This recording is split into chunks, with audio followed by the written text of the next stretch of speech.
நம்ம சப்பாத்திக்கு சைட் டிஷ்னாலே நம்ம யோசிக்கிறது பொட்டேட்டோ மசாலா, குருமா அப்படி இல்லாட்டி பன்னீர். ஒரு கீரைய வச்சு ஒரு சூப்பரான ரெசிபி பண்ணலாம். அதுதான் மேத்தி மற்ற மலாய். அது பண்றதுக்கு ஒரு பாத்திரத்துல தேவையான அளவு தண்ணி வச்சு, 1 கப் அளவு பச்சை பட்டாணி அது கூட சேர்த்துக்கோங்க. சேர்த்து ஒரு 4 நிமிஷம் ஹை ஃப்ளேம்ல கொதிக்க விட்டுடுங்க. கொதிச்சதுக்கப்புறம் நீங்க ஒரு கரண்டியில ஒரு பட்டாணிய எடுத்து கையில வந்து பிரஸ் பண்ணி பார்த்தீங்க அப்படின்னா, நல்லா சாஃப்ட்டா வெந்திருக்கும். இத மாதிரி சாஃப்ட்டா வெந்திருக்கணும். இந்த டைம்ல ஃப்ளேம் ஆஃப் பண்ணிட்டு, ஒரு பாத்திரத்தில பச்சை தண்ணி எடுத்து, இப்ப இந்த வெந்த பட்டாணிய அந்த தண்ணீல போட்டு வச்சுருங்க. அப்படி பண்ணாக்கா, அந்த கிரீன் கலர் வந்து அப்படியே ரீட்டெயின் ஆகும். இப்போ ஒரு பேன்ல 1 டேபிள் ஸ்பூன் எண்ணெய், ஒரு சின்ன பீஸ் பட்டை, ஒரே ஒரு பிரிஞ்சி இலை, ஒரு கிராம்பு, அது கூடவே 10 மிளகையும் சேர்த்து நல்லா ஃப்ரை பண்ணி விட்டுக்கோங்க. வாசனை வர வரையிலும். இது நல்லா வதங்குனதுக்கப்புறம், ஒரு சின்ன பீஸ் இஞ்சிய இது மாரி ஸ்லைஸ் பண்ணி அது கூட சேர்த்து, 2 பச்சை மிளகாயும் சேர்த்து வதக்கி விட்டுக்கோங்க. அப்புறம் 3 பெரிய வெங்காயத்த கட் பண்ணி சேர்த்து, இந்த வெங்காயம் நல்லா வதங்கணும். இந்த வெங்காயம் நல்லா வதங்குனதுக்கப்புறம், 1 தக்காளி ஆட் பண்ணிக்கோங்க. அந்த தக்காளி வந்து நல்லா சாஃப்ட்டா வெந்து வர வரையிலும் வதக்கி விட்டுக்கோங்க.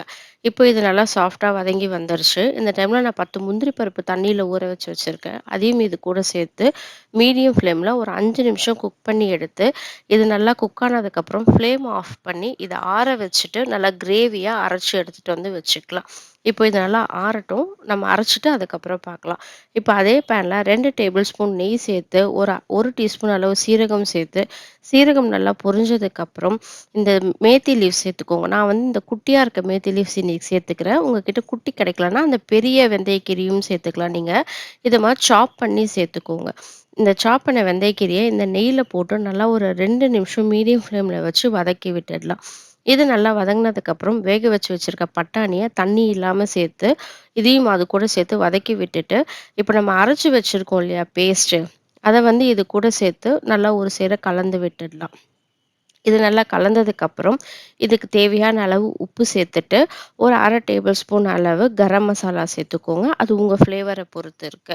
இதையும் சேர்த்து நல்லா கலந்து விட்டுட்டு, இப்ப இந்த ஜார்லயே கொஞ்சமா தண்ணி சேர்த்து கன்சிஸ்டன்சி அட்ஜஸ்ட் பண்ணிக்கோங்க. இப்போ ஃப்ளேம மீடியம்ல வச்சுட்டு, ஒரு லிட் போட்டு க்ளோஸ் பண்ணி ஒரு 5 டூ 7 மினிட்ஸ் இத வந்து குக் பண்ணுங்க. இப்போ இது வந்து ஒரு 5 டூ 7 மினிட்ஸ் குக் ஆயிடுச்சு. இத நல்லா ஒரு தடவ கலந்து விட்டுட்டு, நான் வந்து ஒரு 1/4 கப் அளவு ஃப்ரெஷ் கிரீம இது கூட ஆட் பண்ண போறேன்.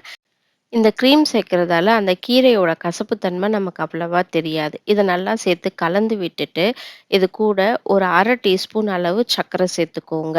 இந்த மாரி டிஷ்ல சர்க்கரை சேர்த்தா டேஸ்ட் இன்னும் தூக்கி குடுக்கும். இப்போ இது நல்லா கலந்துட்டு ஒரு 2 நிமிஷம் ஹை ஃப்ளேம்ல வச்சு குக் பண்ணிட்டு, ஃபைனலா பொடியா நறுக்கி வச்சிருக்க கொத்தமல்லி, அப்புறம் கொஞ்சமா கசூரி மேத்தி சேர்த்து, நல்லா ஒரு தடவ கலந்து விட்டு ஃப்ளேம ஆஃப் பண்ணி எடுத்துட்டீங்க அப்படின்னாக்கா, சூப்பரான மேத்தி மற்றும் மலாய் ரெடி ஆயிடுச்சு.